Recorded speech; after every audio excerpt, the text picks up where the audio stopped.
The exit poll is showing the Conservatives on 368 seats, Labour on 191, the Liberal Democrats on 13, the SNP on a massive 55. That is a Conservative majority predicted by the exit poll, a big Conservative majority. The bit that got people nodding when we said it on the doorsteps was, do you want the country to be able to move forward?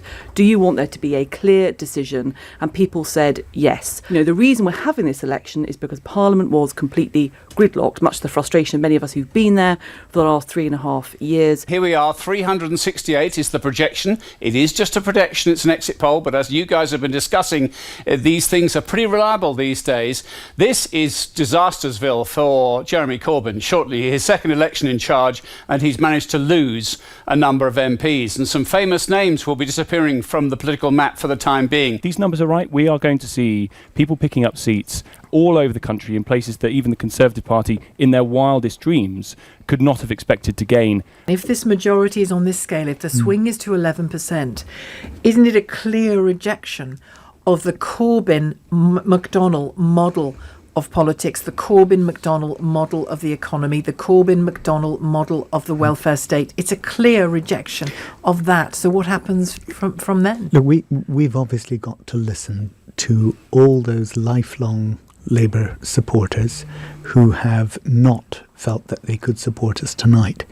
But I think as this election has been so different in many ways, Brexit has been a key one of those differences. Everywhere you went, particularly in the north of England, all you got was Corbyn. The country decided a while ago they're not having him as Prime Minister, and they're not having this politics. And I think if the Labour Party now just sort of says, oh, well, yeah, it's really bad, but, you know, we just keep going and eventually the public will see it, the Labour Party is going to destroy itself. Boris Johnson, I think his campaign, yes, he's had a very good slogan, but he's not trusted. He's actually, I think, had a pretty bad campaign in terms of what the public, the sense they've got of him. The economy's flatlining, public services are really struggling, our standing in the world is falling, and yet the Labour Party's been utterly routed by him. I mean, it's horrific. So we've done a top 10 of the Conservative seats. This is by the swing to the Conservative Party. And as it happens, they're all Labour seats. So you see Redcar has gone Tory, Lee has gone Tory, Wolverhampton, West Bromwich, Blythe Valley, one of those first results that came in a good long time ago. Workington Man has voted Conservative. So that's a story. Innismon has gone Burnley. As Iain was saying, Burnley gone to a Tory seat. Who would have thought it? It is an uncheerful night because we're not going to be able to stop Brexit. Liam's right, it's going ahead. The idea that it will be smooth, I think, is for the birds. I think we are in for a long period of uncertainty, but there's no doubt that the majority of the country is sick to death of Brexit and believed Boris when he said that it was all going to be over in a couple of weeks if he won the election. I think they'll be very disillusioned in the end. How are you going to convince those lifelong Labour voters that they should stick with the Conservative Party after Brexit? I think the crucial thing, Iain, is to ensure that we deliver for them. And delivering for them absolutely means getting on with Brexit, doing the job that we have said that we will do, delivering on the people's priorities and the you can stop using the slogans made. now, Priti Patel. It's Shelagh Fogarty here now. Can you put some meat on that bone? The election is over and you've won it by the looks of it. Sheila, you can look at our manifesto and see the policies that we've outlined there in terms of investment in public services, in the NHS, in education, on law and order. These are key areas where we will be delivering on. And of course, to do that, we have to have a functioning Conservative majority. I don't buy this point about an unfettered majority. On the contrary, I think you will have a majority that is much more national, that does comprise places that haven't had a Tory MP for years. But, one of the lessons from the North is that the Labour Party haven't really looked after the North very well. Now, with a bigger majority, Boris will have to be even more of a one-nation Conservative. Let me throw something into the mix here. I actually think this was a good election for Labour to lose in some ways because Boris Johnson now has a challenge. He's won all of these seats in the north of England and probably in the Midlands as well. We haven't seen many in the Midlands yet. In Wales too. It looks as though they're not going to get many in Scotland.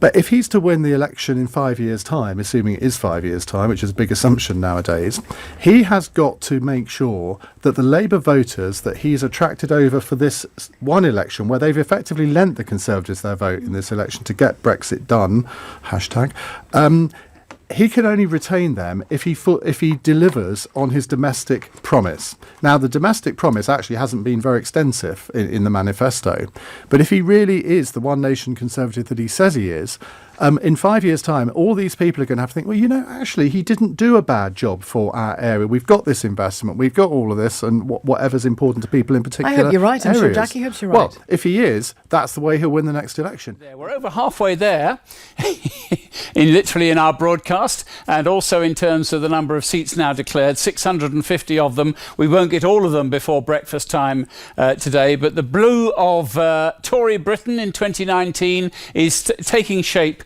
on the map if you're watching us on the live stream. In Scotland, though, if we focus on that, it is projected that the SNP, as I alluded to with my reference to Nicola Sturgeon, is going to have a fabulous night. At least 50 seats of the 59 could go to them, and it could be more by the time the night is out. So the SNP having a fantastic time in Scotland, and we would expect the whole of the land mass to be looking pretty yellow by the morning time. If we head down south through bits of England, we notice some of those northern Labour seats have now disappeared from the map and gone Tory blue instead.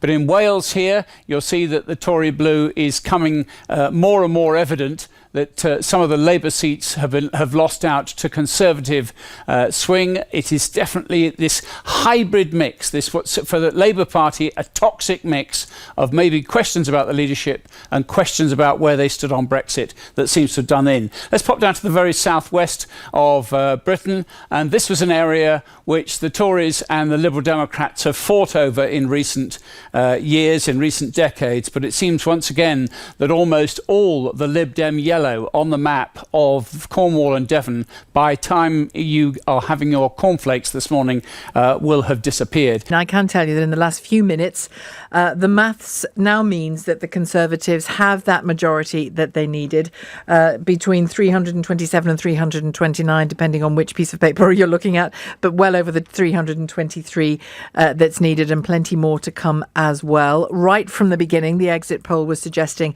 a majority of 86 seats. We'll see when the shakedown happens in the next few hours whether that is true or not, but the Tories have certainly taken a string of former Labour strongholds. That so-called red wall that they had to knock down in order to get that majority has pretty much folded. It's been the most extraordinary night for the Conservative Party. Jeremy Corbyn just announcing, of course, that he will not lead Labour into a future election, and therefore inevitably there will be the race to succeed him. Front-runners Sir Keir Starmer, the Shadow Brexit Secretary, question about whether John McDonnell, he's already appeared to rule it out, will take over as an interim leader, but long-term looking to people like Angela Rayner, Rebecca Long-Bailey, who can lead the Labour Party out of this situation where they only find themselves with roughly 190-odd seats in the House of Commons. It's also been a terrible night, hasn't it, for Jo Swinson, losing her seat in East Dunbartonshire to the SNP. And it's worth pointing out, it was the Liberal Democrats who wanted this election. They felt so confident back at the end of October, beginning of November, that they put forward that early election bill because, of course, Labour wasn't prepared to support an election under the Fixed Term Parliaments Act, and it appears to have backfired spectacularly. Voters just simply not engaging with Jo Swinson, the leader of the Liberal Democrats. It hasn't been, of course, a clean sweep for the Conservatives. Zach Goldsmith going down in Richmond Park. So Boris Johnson will be addressing the Conservatives at their campaign headquarters in central London at 7 o'clock. It will be quite a moment for the Conservative Party leader, and of course now he goes into the House of Commons with a majority that enables him not just to get Brexit done on January the 31st, but also to have a domestic agenda, quite a radical domestic agenda for the country if he so wishes.